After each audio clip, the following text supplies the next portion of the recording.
नमस्कार, कैसे हैं? नमस्कार, मैं हूं राकेश, आप लोगों के सामने स्वागत करता हूं। उम्मीद करता हूं आप सभी लोग बहुत अच्छे होंगे। ब्लॉक एजुकेशन ऑफिसर खंड शिक्षा अधिकारी, इस एग्ज़ाम के ऊपर बहुत से बच्चों को की थोड़ी सी कुछ क्वेरीज थी, उसके बारे में कुछ दो चार पॉइंट्स आपको बताने आया हूं। और कुछ ऐसी चीज़ें हैं जो कि आप लोग अगर इसकी प्रिपरेशन कर रहे हैं तो आपको एक पिन डाउन करके कहीं भी मार्क लगा के रख लेनी चाहिए। वो आपको निश्चित रूप से फ़ायदा करेगी। जो सीरियस लर्नर हैं, है ना, वो इसके बारे में जानते होंगे। पहली चीज़, अगर आप अभी भी इस वैकेंसी के बारे में या इसके नेचर के बारे में नहीं जानते हैं तो थोड़ा सा डिले हो रहे हैं, है ना। एक बात, Uttar Pradesh public service commission UPPCS इस परीक्षा को कराता है। यूपीपीसीएस ने ये परीक्षा 2020 में भी कराई है। 2019 में वैकेंसी लास्ट टाइम निकली थी।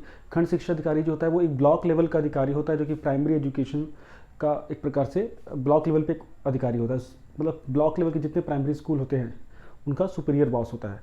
उसके बाद जो बेसिक शिक्षा अधिकारी जो डिस्ट्रिक्ट लेवल पे होते हैं, एक प्रकार से ये हायरार्की होती है।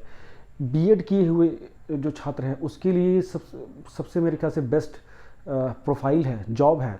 अगर पीसीएस नॉन पीसीएस को देखा जाए तो, अगर किस एक तो बेसिक शिक्षा अधिकारी वगैरह पीसीएस के थ्रू होते हैं, इसके अलावा जो बीएड और ग्रेजुएशन चाहिए होता है किसी भी स्ट्रीम से, कुछ भी, प्लस बीएड कंप्लीट होना चाहिए। बहुत से लोग कमेंट करते हैं कि बीओ के लिए क्या अपेयरिंग दे सकता है। जी नहीं, आपकी एलिजिबिलिटी कंप्लीट होनी चाहिए लास्ट डेट ऑफ नोटिफिकेशन तक, ठीक है, अप्लाई करने की। इसके अंतर्गत कोई एलिजिबिलिटी टेस्ट पास नहीं करना होता कि आपको सीटेट या इस टाइप का कोई टेस्ट नहीं पास करना होता। बहुत फौरी तौर पे बता रहा हूँ, जिन लोगों को सब कुछ पता होगा उन्हें बोर लग रहा होगा, लेकिन स्टिल एक बार थोड़ा जान लीजिए। अब ये परीक्षा जो होती है बेसिकली ये 2 स्तर की परीक्षा होती है। इसमें इंटरव्यू नहीं होता।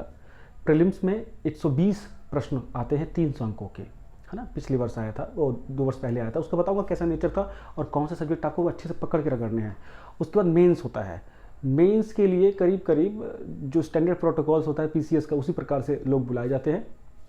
और मेंस में डिस्क्रिप्टिव होता है, 200 मार्क्स का जीएस होता है डिस्क्रिप्टिव, 100 मार्क्स का हिंदी लैंग्वेज और 100 मार्क्स का एसए, ठीक है। तो ये 400 अंकों के आधार पर आपके मेरिट बनती है और फाइनल सिलेक्शन होता है। ये आपका टोटल प्रोसीजर।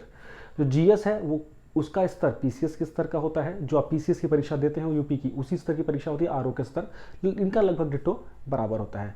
जो प्रीलिम्स एग्जाम होता है इसमें 120 क्वेश्चन में करीब करीब 12 से 15 क्वेश्चन आप लोगों के रीजनिंग के आते हैं और थोड़ा मैथमेटिकल एप्टीट्यूड, मतलब थोड़ा रीजनिंग और मैथमेटिकल टाइप का, है ना।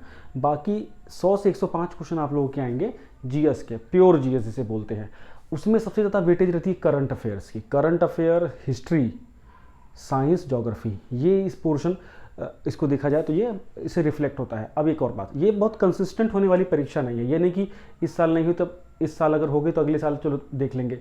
जी नहीं, अगले साल शायद ये आएगी ना, शायद कई सालों तक ना आए। 2003 में वैकेंसी आई थी, 2006 में आई थी, फिर 2019 में आई। अब इसी से अंदाज़ा आपको लगा लेना है।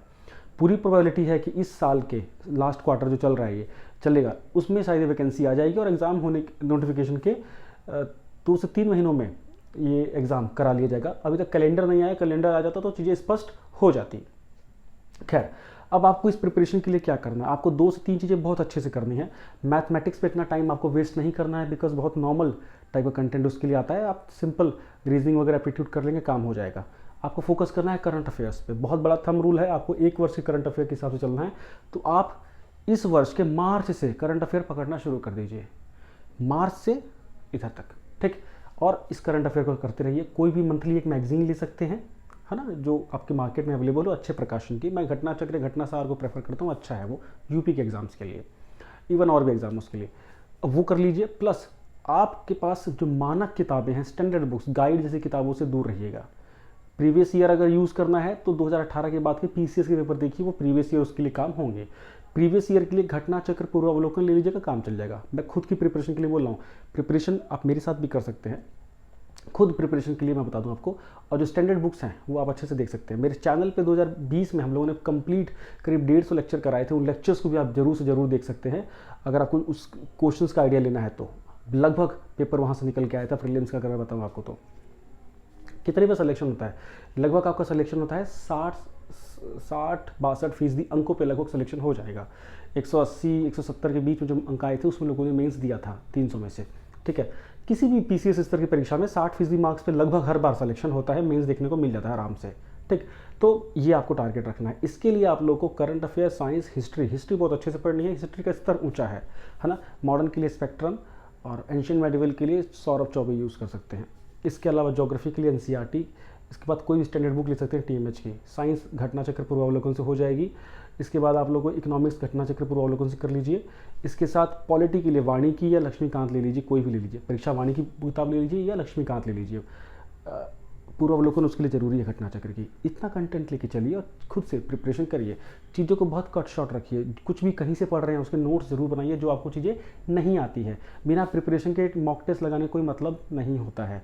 क्वेश्चंस का लेवल जान के और उस सच्चाई में, रियलिटी में रह के प्रिपरेशन करिए। एक और बात, 2-3 महीनों में आपसे कुछ हिलेगा भी नहीं अगर आपने प्रिपरेशन अब नहीं किए तो ना, कोई फ़ायदा भी नहीं होगा। आपको एटलीस्ट 6 महीने की स्टैंडर्ड प्रिपरेशन आपको अच्छे से चाहिए होगी। 6 महीने जम के लग जाइए। उम्मीद ये है कि ये आइडल टाइम है, बिकॉज हम लोग वेट करते हैं वैकेंसी आने तक का। जो पढ़ने वाला है, सिलेक्शन लेने वाला बच्चा, वो कंटिन्यूसली भी अभी पढ़ रहा है, ठीक। तो बिल्कुल इसमें आपको ये नहीं होना है कि ये वैकेंसी आएगी कि नहीं आएगी। भगवान ना करे वर्ष केसेस में 1% वैकेंसी नहीं आती है तो ROPCS के लिए तो ये आपका पढ़ा हुआ काम आएगा ही, तो उसके लिए चिंता वाली कोई बात नहीं है। इसके साथ साथ चैनल के टेलीग्राम ग्रुप पे अगर नहीं जुड़े हैं, जुड़ जाइए। क्विज़ेज आती हैं, उसमें सारी इन्फॉर्मेशन होती हैं, आपको फ़ायदा करेंगी, ठीक है। कुछ भी उसको सिर्फ उस ग्रुप में रहना है, आपको सीधी इन्फॉर्मेशन मिलती रहेगी, है ना। दूसरी चीज़, BO का 2022 को लेकर टारगेटेड हम क्लासेस ले रहे हैं, उससे भी अगर आपको जुड़ना है तो 7678668827 पे आप बातचीत कर सकते हैं। कोई समस्या हो तो आप इसमें डिटेल के साथ डिस्कशन कर सकते हैं, लेकिन ऐसी चीज़ जो आपको जेन्युइनली आपको समस्या लग रही हो, है ना। ऐसे नहीं कि कुछ भी आप पूछ दे रहे हैं। एलिजिबिलिटी को लेकर मैंने सारी बात कह दी है। अब बात आती है कि किस प्रकार से हमें कुछ चीज़ें करनी है। यहाँ मैं जो है BO के लिए क्वेश्चंस के फॉर्म में आप लोगों को कराता हूँ। थ्योरेटिकल कंसेप्ट हम अलग से करते हैं, तो क्वेश्चंस आप करिए, लेकिन हमें प्रिपरेशन में थ्योरेटिकल पोर्शन को ज़्यादा महत्व दीजिए। अगर जो कोई बच्चा फ्रेशर है तो जब तक थ्योरेटिकल कंसेप्ट क्लियर नहीं है, क्वेश्चन से ज़्यादा कुछ होगा नहीं, इससे मोटिवेशन लेवल नीचे गिरेगा। तो मेक श्योर कि आप अगर 4 से 5 घंटे पढ़ते हैं तो एटलीस्ट 3 घंटे आपका थ्योरेटिकल कंसेप्ट होना चाहिए। उसके बाद आप कुछ क्वेश्चंस लगाइए। ये सारा स्वरूप रखिए और चीज़ों को बहुत सिंपल करके इंसर्ट कीजिए अपने दिमाग में, काम करते रहिए। ज़्यादा चीज़ों पे जाना नहीं है। हाँ, वैकेंसी कब आएगी ये मुझको नहीं पता है, ईमानदारी से नहीं पता, और जो बताता है उसकी बातें सुन सकते हैं। वैकेंसी आने तक का वेट कर सकते हैं अगर चाहें तो। अगर फ्रेशर हैं, वैकेंसी आने के बाद कुछ हिलेगा भी नहीं, ये गारंटी है। उम्मीद करता हूँ कुछ चीज़ें जो स्ट्रेट चीज़ें हैं आपको समझ में आ रही होंगी, बिकॉज बीमारी का इलाज कड़वी दवा ही होती है, ठीक है। चलिए मिलते हैं। Thank you so much, bye bye.